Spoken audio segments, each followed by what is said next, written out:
Now listen closely. There is a pattern in human behavior that most people misinterpret. When someone is avoidant, we assume they don't care. We assume distance means disinterest, but distance does not always mean absence of feeling. Sometimes distance is protection. Sometimes distance is fear disguised as strength. If they do this, if they keep coming back to you despite their fear, understand what you're really witnessing. An avoidant does not obsess loudly. They obsess silently. They won't flood your phone with messages. They won't always declare their feelings from rooftops. But watch their behavior. Do they find subtle reasons to stay connected? Do they check your stories? Do they accidentally text you? Do they circle back after creating space? That's not indifference. That's internal conflict. You see, obsession isn't always intensity on the surface. Sometimes obsession is the battle happening inside someone who is terrified of needing you, but needs you anyway. When an avoidant remembers the smallest detail about your day, that's not casual. That's focus. When they withdraw but feel unsettled without you, that's attachment fighting self-protection. When they try to appear unaffected but react strongly to the thought of losing you, that's emotional investment they cannot comfortably express. Understand this. People don't fight what they don't value. An avoidant who keeps reappearing in your life is not confused about you. They are confused about vulnerability. They are not detached from you. They are detached from their own fear. And here is the deeper truth. Human beings are driven by two forces: the desire to avoid pain and the desire to gain love. The avoidant personality is someone who learned early that closeness equals danger, so they mastered independence. They mastered distance. They mastered control. But when they meet someone who touches their soul, something shifts. They start doing things that contradict their identity. They stay longer than usual. They explain themselves, rare for them. They let you see small cracks in their armor. They react emotionally when you pull away. That is obsession hidden behind restraint. Now listen carefully. This is where your power comes in. Do not mistake hidden obsession for emotional readiness. Just because someone is internally consumed by you does not mean they are externally capable of showing up consistently. And your job is not to chase potential. Your job is to recognize patterns. If they do this, if they continue to choose connection despite discomfort, that is growth trying to happen. Growth is messy. Growth is inconsistent, but growth leaves clues. An avoidant secretly obsessed will watch you carefully. They will measure their moves. They will struggle with the intensity of what they feel. And every time they come back, they are fighting themselves to do it. The question is not whether they care. The question is whether they are courageous. The question is whether they are courageous enough to transform. And here's the divine principle. Love requires expansion, and expansion requires discomfort. Every human being must choose stay safe or grow deeper. If they are obsessed but unwilling to grow, you will feel chaos. If they are obsessed and willing to grow, you will feel progress. Your standard must always be progress, because you deserve someone who doesn't just feel deeply in private, but acts boldly in reality. So if you see the signs, if they return, remember, soften, react, open up in flashes, understand the truth. Their distance is not emptiness. It is fear wrestling with attachment, but never forget this. You are not here to prove your worth to someone afraid of love. You are here to align with someone ready to rise into it. When an avoidant is secretly obsessed, they begin to confront their own walls. And when a human being confronts their walls for you, that is significant. Just make sure they don't stop at obsession. Make sure they evolve into devotion. Because real power in love is not about who feels more. It's about who grows more. In the moment someone chooses growth over fear, that's when love stops being a battlefield and starts becoming destiny. When an avoidant consistently checks in, even in subtle ways, they are revealing far more than they would ever verbally admit. You have to understand the psychology behind this behavior. An avoidant personality values independence, emotional control, and space. They are wired to minimize vulnerability because somewhere in their past, closeness felt overwhelming, unsafe, or unpredictable. So when someone like that makes a consistent effort to check in, even quietly, it is not random. It is intentional. They may not send long emotional paragraphs. They may not call every night, but they will do small things that keep the connection alive. A short message asking if you got home safe, a random meme sent late at night, a simple "how was your day" after hours of silence. These gestures might seem ordinary to someone secure, but for an avoidant, they represent movement toward intimacy. And movement toward intimacy costs them something internally. Consistency is the key. Anyone can reach out once out of boredom or habit, but when someone repeatedly finds small reasons to connect, they are prioritizing you in their mental space. They are thinking about you even when they are trying not to. And that internal tug of war is important. Avoidants do not like feeling emotionally dependent, so if they are checking in despite that discomfort, it means the attachment is stronger than their resistance. Watch for patterns rather than intensity. An avoidant who cares will not overwhelm you with affection. Instead, they will maintain a thread. They will make sure the door never fully closes. Even after conflict or distance, they will reappear with something casual, something light, something that seems insignificant. But it is not insignificant. It is their way of saying, "I'm still here," without exposing how much they actually feel. This subtle consistency is a sign of emotional investment because it shows persistence. Persistence requires energy, and people do not spend energy on what they do not value. If they truly felt nothing, silence would be easy. Disappearing would be simple. But when someone continues to check in, especially when it would be easier for them to detach, that behavior speaks volumes. You may also notice timing. They might reach out when you pull back. They might check in after sensing emotional distance. This is not coincidence. Avoidants are often highly observant. They monitor shifts in connection carefully because loss triggers anxiety beneath their composed exterior. So their check-ins are sometimes attempts to stabilize the bond without having to openly admit they are afraid of losing it. It is crucial to recognize that subtle effort is still effort. It may not look dramatic, but for someone who fears vulnerability, a small, consistent gesture can represent significant internal courage. The key difference between casual interest and hidden obsession lies in repetition. Casual interest fades. Hidden attachment returns. When you see someone who values space, choosing again and again to maintain contact, even in quiet ways, you are witnessing emotional attachment expressed through their comfort zone. It may not be loud, but it is deliberate. If they create reasons to stay connected, they are revealing an internal struggle between their desire for independence and their growing emotional attachment to you. An avoidant does not naturally look for excuses to maintain closeness. In fact, their default setting is distance. So when they begin inventing small, almost unnecessary reasons to interact, it is rarely accidental. It is strategy mixed with longing.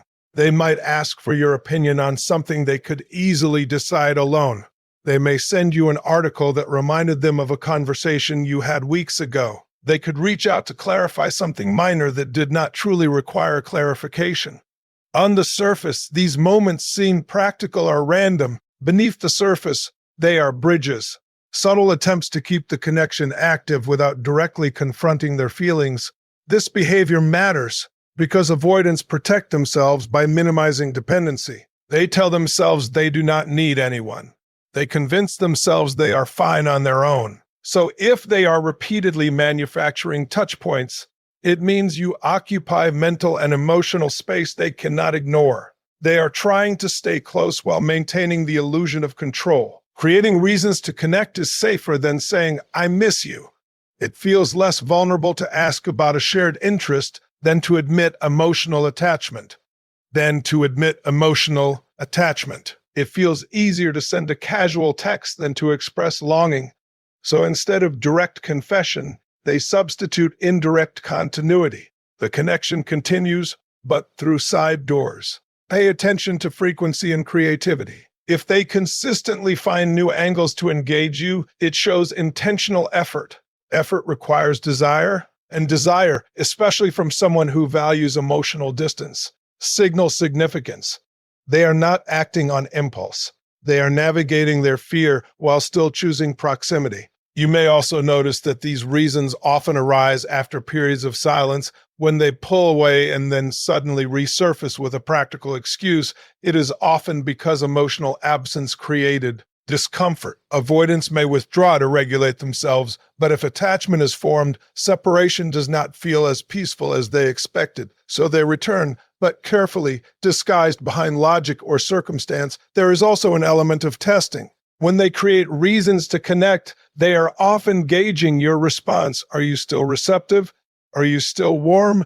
Is the bond still intact? These subtle check-ins serve as emotional temperature checks without exposing their own vulnerability. They want reassurance, but they seek it indirectly. What makes this powerful is that it reflects internal conflict.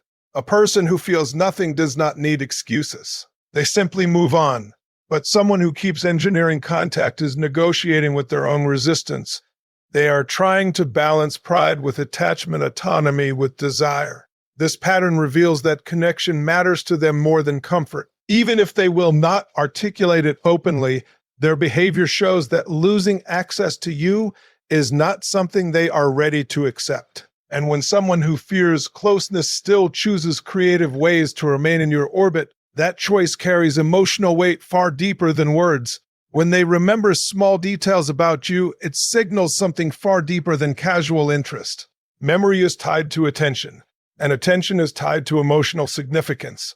An avoidant does not naturally focus on emotional nuances unless something or someone has truly penetrated their inner world. So when they recall the tiny things you mentioned in passing, that is not coincidence. That is not coincidence. That is investment. Maybe you once shared your favorite childhood snack. Weeks later, they bring it up in conversation. Perhaps you mentioned being nervous about a meeting, and days later, they ask how it went. You casually told them about a song that makes you emotional, and suddenly they reference it at an unexpected moment. These details may seem minor, but they reveal something major. You are occupying space in their mind. Avoidants are selective with their emotional energy. They do not attach easily, and they certainly do not immerse themselves in the subtleties of someone's world without reason. When they store small pieces of information about you, it means they are not just hearing you, they are internalizing you, and internalization is the early stage of attachment. Remembering details requires presence. It requires listening beyond the surface. An avoidant who appears calm, detached, or reserved may actually be absorbing far more than they show.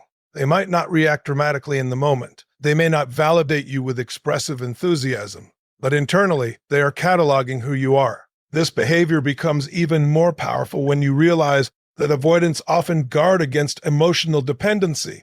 They tell themselves they will not get too involved. They may consciously try to maintain space, yet memory betrays them, because when someone does not matter, the brain does not prioritize storing their personal details.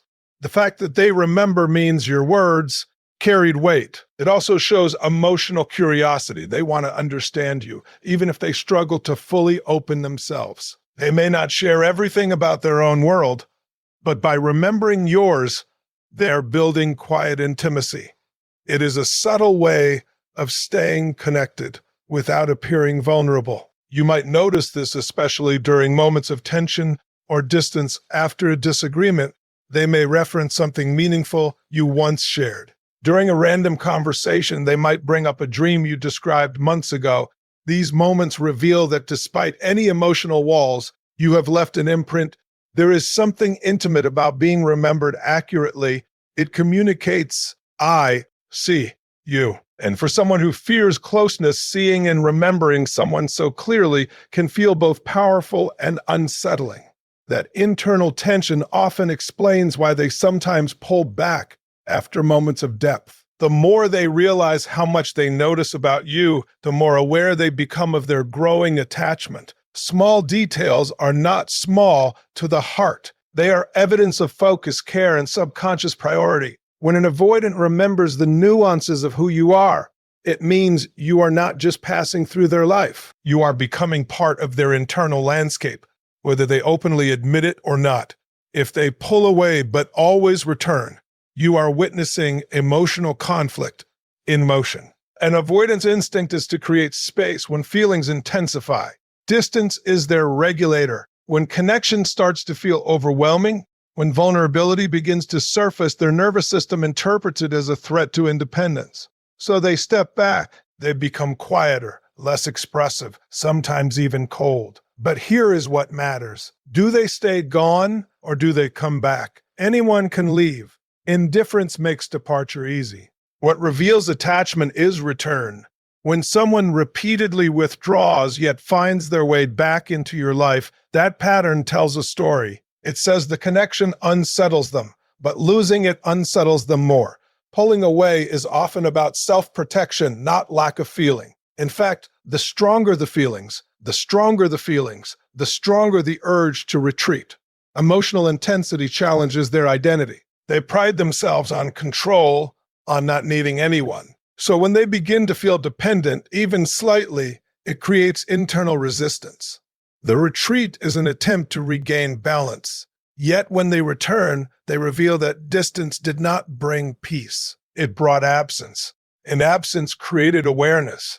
You may notice that after pulling away, they reappear casually, a light message, a random check-in, a subtle re-entry as if nothing dramatic happened. This is rarely accidental.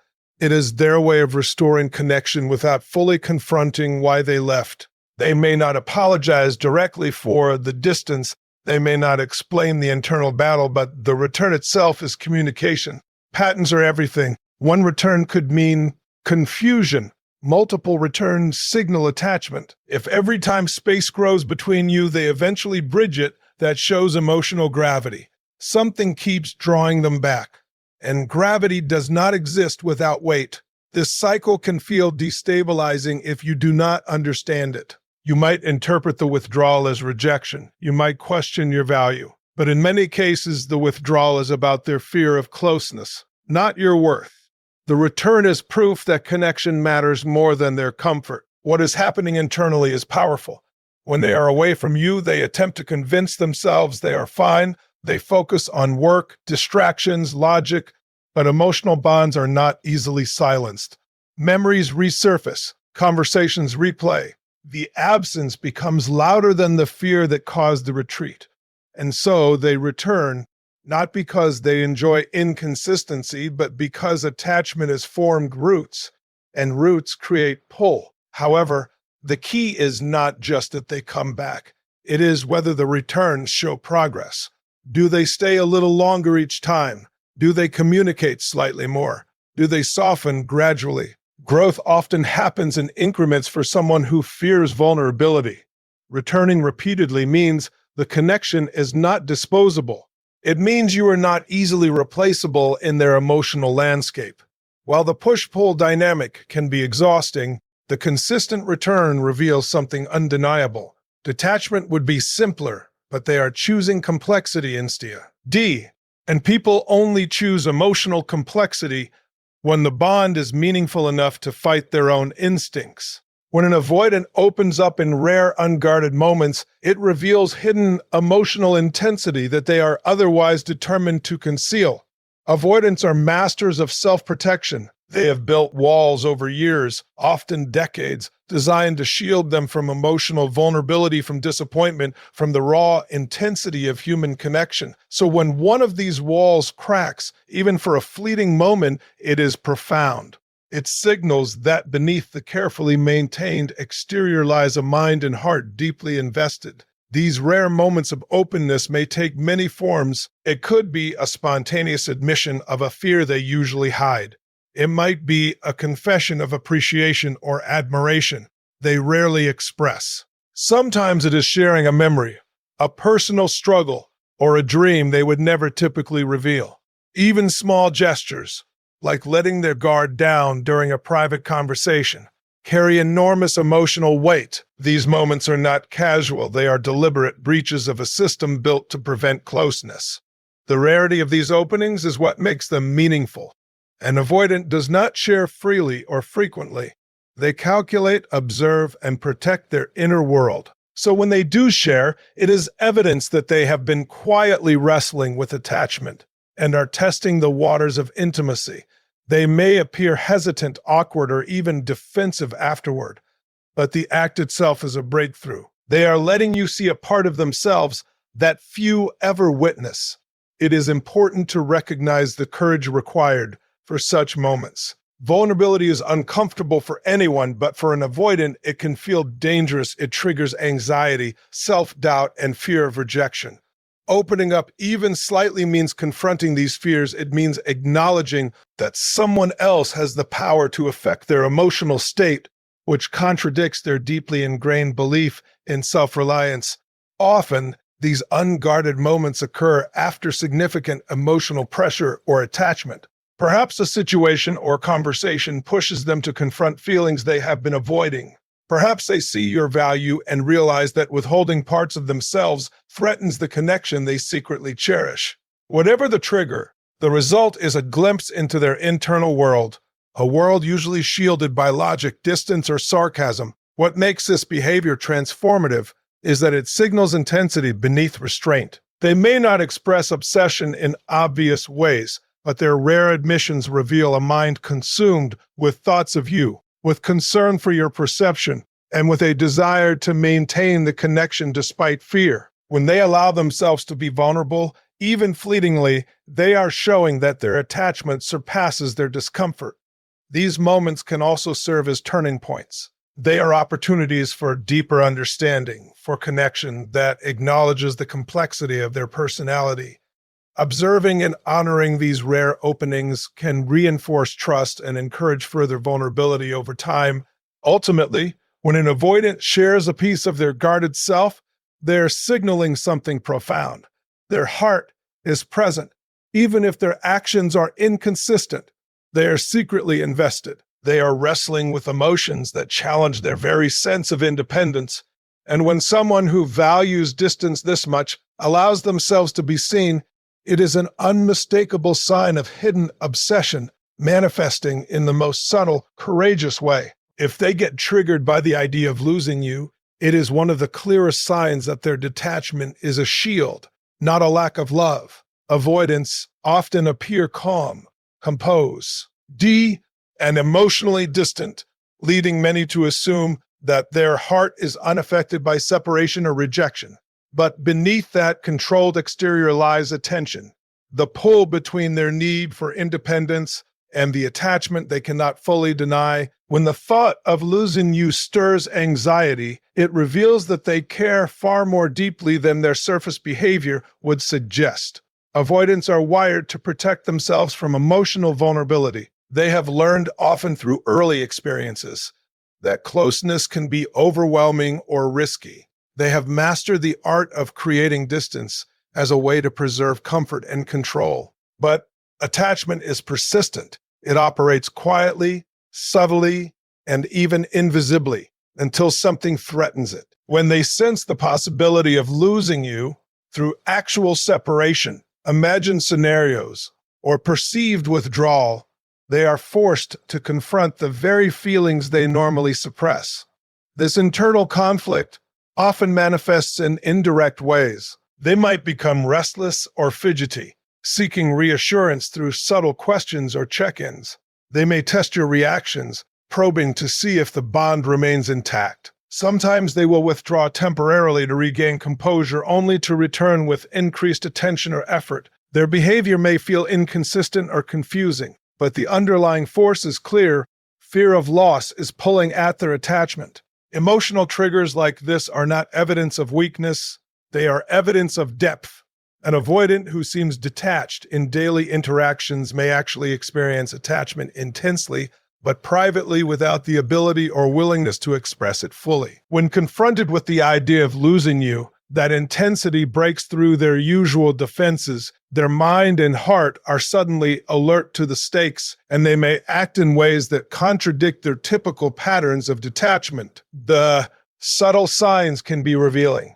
Perhaps they remember things you have mentioned in passing, suddenly making effort to reference them or act on them. Maybe they become unusually attentive or responsive, trying to secure connection before it slips away. Sometimes they display frustration or discomfort not out of anger at you, but from the internal struggle of wanting closeness while fearing vulnerability. This is a hallmark of someone secretly obsessed. They cannot let go without being emotionally affected.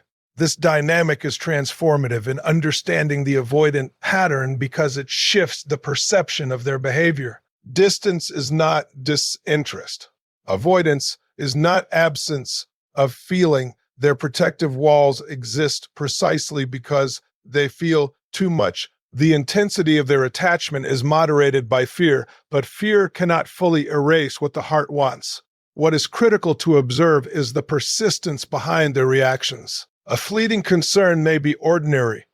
Repeated signs of anxiety over potential loss indicate that the bond matters to them more than their desire for safety. The idea of losing you triggers emotional truth, unveiling the depth of investment that their guarded behavior often masks. When an avoidant responds to the threat of loss with attention, effort, or even subtle signs of anxiety, it confirms that their detachment is a shield, not a reflection of apathy. The fear they exhibit is proof that beneath the armor they are connected, invested, and emotionally present. It is a signal that they are secretly obsessed, wrestling with vulnerability while unable to fully release their attachment to you.